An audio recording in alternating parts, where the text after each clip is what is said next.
বিসমিল্লাহির রহমানির রহিম। বাজিতপুর জেলা বাস্তবায়ন পরিষদের পক্ষ থেকে 4 মে 2024 শনিবার বিকালে একটা প্রযুক্তি কর্মশালা আয়োজন করা হয়েছে। এই উপলক্ষে আমি কয়েকজন সম্মানিত স্যার, কয়েকজন স্টুডেন্ট ও কয়েকজন ব্যবসায়ীর মতামত তুলে ধরছি। জেলা হওয়ার পূর্ব শর্ত হচ্ছে ইতিহাস, ঐতিহ্য, অবকাঠামো, ভৌগোলিক অবস্থান। এগুলো বাজিতপুরে পুরোপুরি বিদ্যমান থাকায় আমি একজন বাজিতপুর সরকারি কলেজের স্টুডেন্ট হিসেবে বাজিতপুর জেলা চাই। স্বপ্ন ও ভালোবাসার আকুতি আমরা সবাই একমত। আমরাও বাজিতপুরকে জেলা হিসেবে দেখতে চাই।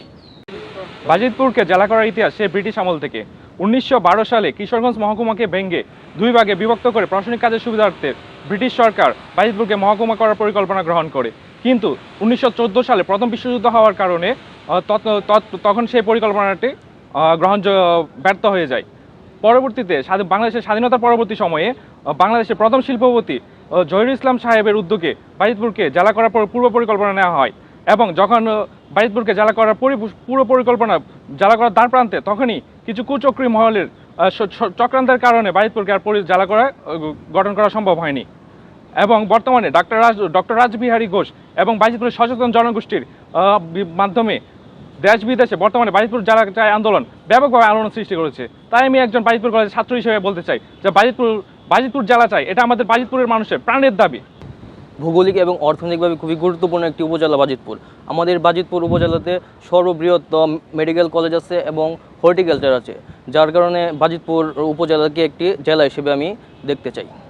ইতিহাস, ঐতিহ্য এবং অর্থনৈতিকভাবে সমৃদ্ধ বৃহত্তম এশিয়ার প্রাচীনতম জনপদ বাজিতপুরকে আমরা জেলা হিসেবে দেখতে চাই। অবিলম্বে কার্যকর করা হোক। 4 তারিখ শনিবার মিটিংয়ে আমিও যাব, আপনারাও যাবেন। বাজিতপুর জেলা চাই। ভৌগোলিক অবস্থানের দিক থেকে বাজিতপুর একটা গুরুত্বপূর্ণ এবং ঐতিহাসিক জায়গা। ওইখানে জেলা চাই, বাজিতপুরে জেলা চাই, এই বিষয়টি দীর্ঘদিনের একটা প্রতীক্ষার বিষয় এবং দীর্ঘদিন যাবত এটা চলে আসছিল। এক পর্যায়ে এটা হওয়ারও উপক্রম হয়েছিল, যে কোনো কারণে এটা একটা চাপা পড়ে যায়। পরবর্তী সময়ে আর এটা অগ্রাহ্য হয় নাই।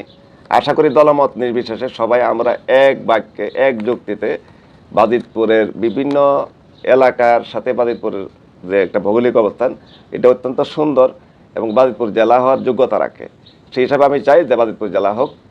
বাজিতপুর একটা ঐতিহ্যবাহী থানা, দীর্ঘদিন ধরে বাজিতপুরবাসীর একটা জেলা হওয়ার একটা স্বপ্ন ছিল এবং এই লক্ষ্যে বাজিতপুর কিছু জায়গাও একর করা হয়েছিল এবং আলহাজ জহিরুল ইসলাম সাহেবের একান্ত স্বপ্ন ছিল বাজিতপুরকে জেলা করার জন্য। উনি অনেক চেষ্টাও করেছেন, বিভিন্ন কুচক্রী মহলের কারণে হয়তো বা সেটা সম্ভব হয়নি। তাই এখন আমাদের জেলাটা সময়ের দাবি। এখন আমরা বাজিতপুরবাসী সবাই অবিলম্বে বাজিতপুরকে জেলা হিসাবে দেখতে চাই। আসলে আইনের শাসন, সুশাসন এবং সরকারি সেবাসমূহ জনগণের দুর্গরায় পৌঁছে দেওয়ার লক্ষ্যে প্রশাসনিক বিকেন্দ্রীকরণের বিকল্প নেই। প্রশাসনিক বিকেন্দ্রীকরণের লক্ষ্যে অবহেলিত ভাটি অঞ্চলকে কেন্দ্র করে বাজিতপুর জেলা হিসেবে কাম্য যোগ্যতা থাকায় আমরা বাজিতপুর জেলা চাই।